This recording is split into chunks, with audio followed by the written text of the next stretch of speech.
Madame Chaban, est-ce que la digitalisation du département juridique des services des assurances est inévitable aujourd'hui? Aujourd'hui, oui. Si on digitalise un département juridique, on gagne en efficacité, on gagne en temps, on gagne énormément.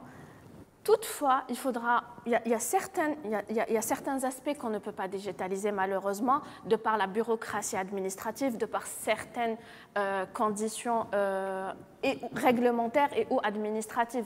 Donc, Monsieur Madame Soufi... Chaban, moi je suis d'accord avec vous et chère Madame, il faut qu'on comprenne une chose. Nous sommes là dans une émission où on doit parler évidemment de la loi telle qu'elle est définie, telle qu'elle est édictée et telle que nous devons de la respecter.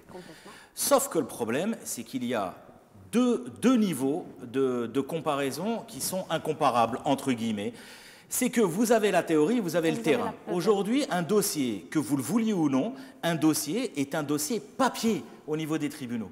On n'a pas cette possibilité de pouvoir numériser, d'avoir une gestion électronique de documents qu'on peut envoyer éventuellement aux avocats, etc.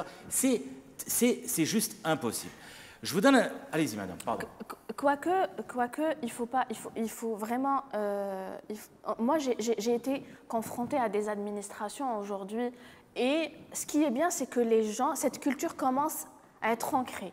Donc aujourd'hui, on a par exemple pu publier des comptes en ligne, on a pu faire des déclarations. Vous allez me dire que c'était très difficile et que les systèmes ont bugué, ça je le sais, mais au moins il y a cette volonté-là de passer au numérique. Donc publier des comptes sociaux en ligne, ça c'est magnifique, c'est juste parfait.